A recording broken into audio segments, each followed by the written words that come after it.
Hey, dude, happy St. Patrick's Day. Thanks, man. Happy St. Patrick's Day to you. I'm just doing it at home today. I don't know about you. Yeah, we're just kind of staying in. We're going to maybe walk the dogs and have some beers and stuff, but that's about it. I'm not going out and rubbing elbows and that kind of stuff. No, I don't know what you're drinking today, but I am proud of mine. I like an Irish red. This is a Smittix. Smittix, I love a good Smittix. Ooh, the roasted barley. I'm Yes. such a malty and barley fan. It's great. Well, I'm going with I've got a classic, Todd. I've got a Guinness. Oh, dude. Straight from Dublin. Okay, I love a Guinness, but you haven't opened it yet, have you? I have not. I was going to pop the top and do the thing here. Okay, you got a glass? Yeah, well, I mean, I Okay. have to. I even have, you can't see it because it's going to chroma key out, but it's got the weights and measures insignia nice. on there. It's straight from the UK. That's, Okay, so I'm gonna ask you to open your Guinness the way an Irishman would probably shudder to think of. But I guarantee you're gonna get the creamy head that you want on that bad boy, okay? Can you trust me? not really, but I'll do what you tell me. Okay, and just bill me for whatever electronics get destroyed in the process. Okay. All right, what I want you to do All right. is I want you to open that can. When you open the can, of course, you're gonna get that great nitrous sound. As Yes. soon as you get the great nitrous sound, I want you to turn the beer completely vertically upside down into the glass and let it fill. Sounds this crazy. This goes against everything I've been taught about Yeah. pouring beers. That's why I want you to do it. Okay. Go Is this for going to it. ruin my beer? I've only got... No. I would not fuck up a Guinness for you. Let's do it. Okay. All right. Here we go. All right. I'm going to pop it. 1, 2, 3. It's popped. Now upside down. Completely upside down. All right. Now, when it's done, okay, if it's gonna overfill, stop. No. All right, now just set it down and don't touch it for like 3 minutes. Well, Christ, I want to drink my beer. You gotta wait. All right. Well, it's While we sitting- wait, I thought I'd ask you a few questions. Okay, let's do it. Are these right, St. Patty's Day questions? I just want to get your opinion on Irish stuff. Perfect. I love Irish stuff. You're a culinary guy, so let's start with Guinness. Okay. Like, you love Guinness. What's your experience with Guinness? Absolutely love it. I think that, I'd had it several times here in the States, and it was always one of those things that was kind of like a novelty for me. But when we were in Ireland, we visited the the Guinness store in Dublin, and you try your Guinness at the top of their tower on the location. It was the best Guinness I'd ever had. And so now I'm chasing that Dublin Guinness flavor. So I've never been to Dublin, I've never been to Ireland at all. I haven't even been to England, even though all that stuff is like heritage for me. But I fell in love with having a good Guinness at an Irish pub in New York City. Oh, nice. And they'd sit there and get serious with it. And the guy who ran my favorite bar, Flannery's in New York, 14th and 6th, I hope it's still there. The Irishman would run the bar. And whenever I would order a Guinness, it'd be super loud in the bar, right? It's like 1 a.m, it's super loud. I would try out my Irish accent on him. Can I get a pint of Guinness, please? And I guess it worked because, I'd be getting several drinks for several people. And so this and this, and I'll have this for this, and I'll have a Guinness. And he'd pour the Guinness. While we're waiting, he'd go, "Who's the Guinness for?" And I said, "That's mine." And he'd go, "That's on the house." And when it would come over, he would have the beautiful, he would have, they can like draw the shamrock on there. Yes. It would be artfully done in a matter of seconds. But man, he would let that Guinness sit a real long time, just like I'm forcing you to do today. It's painstaking because I'm My sitting here looking beer at is it. delicious. It looks delicious, and I can't have it. Although I'm going to go ahead and say, I'm going to pick it up so I can show folks. Yeah. I do feel like the head Yes. that I got on that. I'm telling you, it's ready. Since it's all black there, it's all white and black. There's no red or gray. So I'm good to go? Yeah, get let's see it on your mustache. All right, dude, here we go. Schlente, my friend. Here we go. That's a good beer, dude. Isn't that the best Guinness you could have at home, right? Like that? You're never going to pour it another way, I promise. It's great. I'd love that. And I love a good Guinness stew as well. Oh, Yeah. a good Guinness stew is amazing. Oh, that's a little warm here now for stew, I feel like. 2 days ago, I know. it was stew weather. Stew weather. More on food, but not maybe what you'd expect. Where are you with Lucky Charms when you're ranking breakfast cereals in the United States? Dog shit. You don't like a Lucky Charms? Right below petrified dog shit. Don't care for it. I'm not a fan of any of the marshmallowy cereals. You don't care for a marshmallow cereal? No. Do you also hate puppies and sunshine? No, I love both of those things. I just hate the fake marshmallows they put in there. Yeah. You know what they remind me of? You know, on like new houses, when they install the cabinets, they put the little stoppers to keep the doors from slamming? Yeah, little clear, round plastic. I think if you threw those in a box of Lucky Charms, you would eat it and think, oh, that was a marshmallow. Yeah. I got horseshoes. We got cabinet stoppers.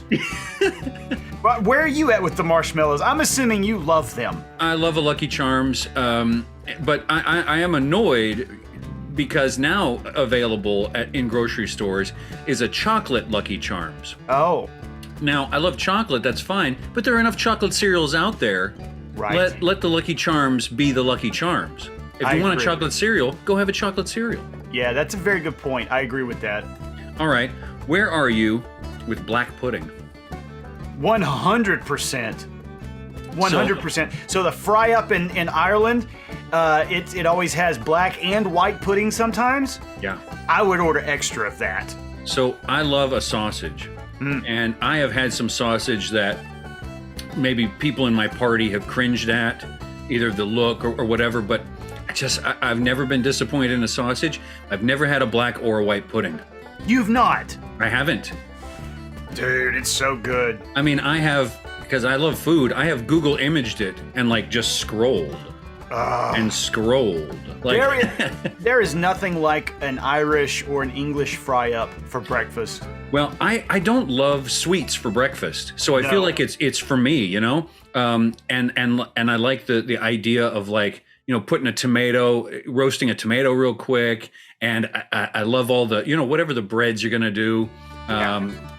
You know, the kind of Southern breakfast is more biscuit toast oriented, but I feel like the Irish fry up and like a big Southern breakfast is similar in that it's real like meat and starch heavy and not so sweet.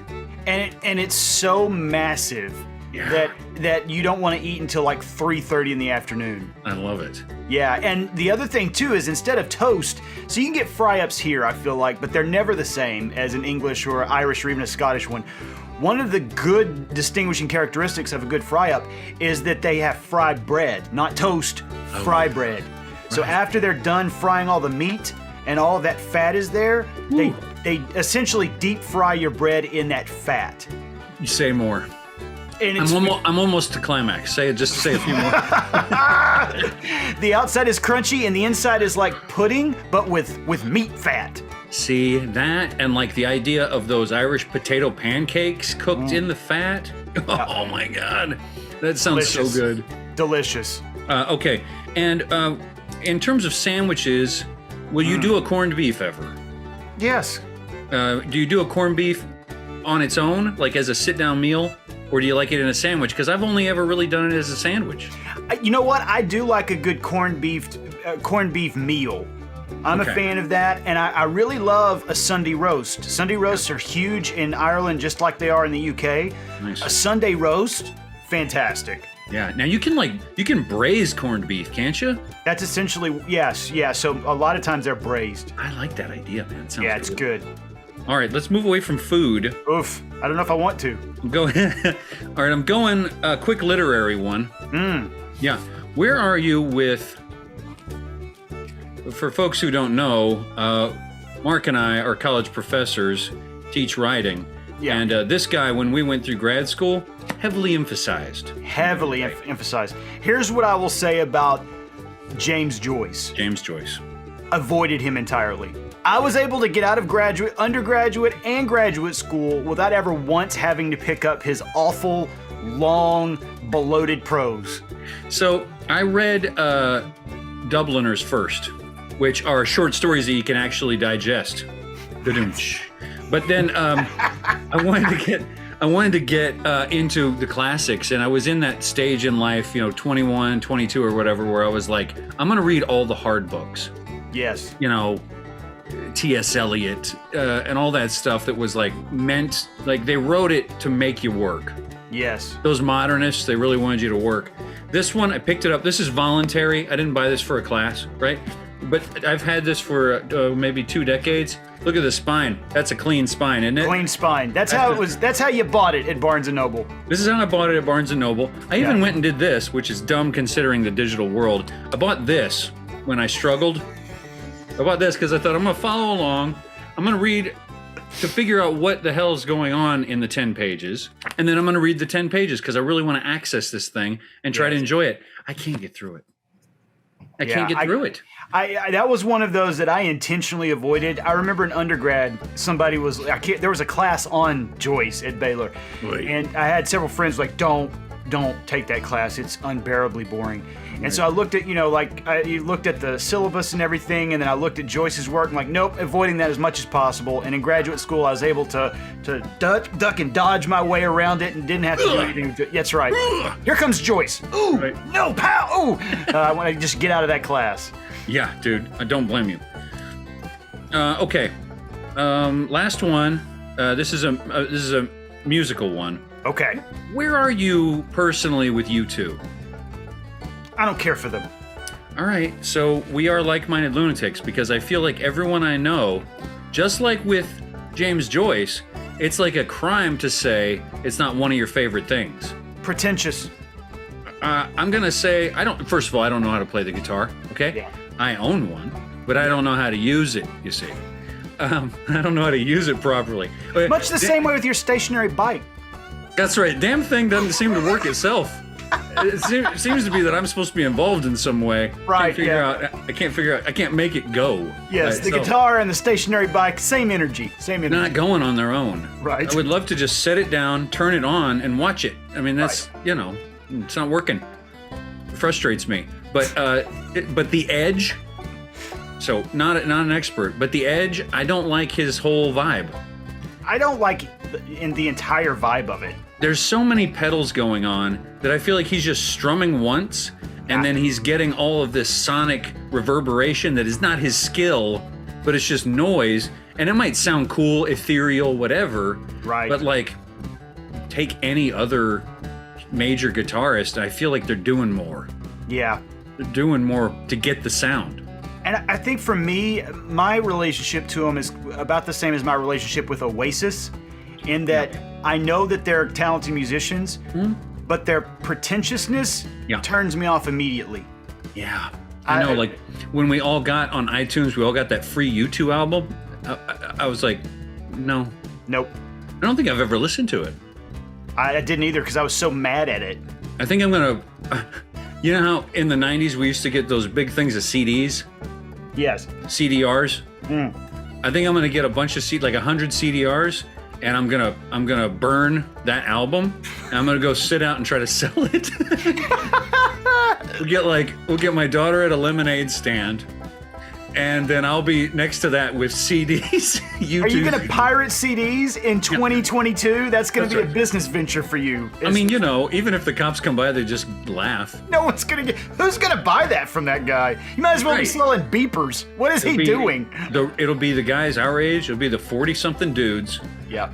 On walks with their wives or their dogs, and they're gonna see some dude selling CDs. They're gonna feel bad for him.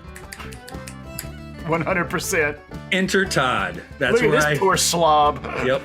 I could even kind of put on a little. So I've got Irish question for you. Okay. All right. Dubliners, Thin Lizzy, or Metallica, Whiskey in the Jar? Tonight you get to choose one. One to celebrate St. Patrick's Day. Dubliners, Thin Lizzy, Metallica. I mean, I love them all, and I saw your work on them on the channel, but I'm a sucker. You know me. I'm gonna have to go Metallica. Ooh, yeah. Yeah. It's actually how I discovered the song. Buying Garage Inc. I could tell that it was sort of Irish because he's given that intonation in his voice. But I knew a lot of the other songs, so I went back and discovered the folk song and then the other covers later. But I'm gonna have to go me some Hetfield on that one. That's a good choice, though. I'm with you. I gotta go Dubliners, and that's a great answer. The reason why, though, is my grandmother, because she had all those old records, and I remember as a kid, the Dubliners was fascinating to me because it was essentially a folk tale set to music. Right. And as a nerdy kid who loved comic books and stories, Sure. hearing that version was like someone telling me a musical story. It was captivating. Yeah, I mean, and it's got an adventure, like a Robert Louis Stevenson quality to it. There's like swashbuckling and betrayal and all kinds of great stuff. It's great. It's almost like a pirate tale, like you're saying. So I gotta go with that one. It's so good. Nice. And can I share with you like my favorite memory of being in Ireland? Absolutely. So we traveled all around the country. We entered at Dublin and we rented a car. No, I'm sorry, Belfast. We rented a car and we drove essentially the entire thing. So we were there for almost a month. But my favorite place was Belfast for a couple of reasons. Number one, we did that. I know you saw it. We did that video on Zombie from Cranberries. Me and Ricky and Jim.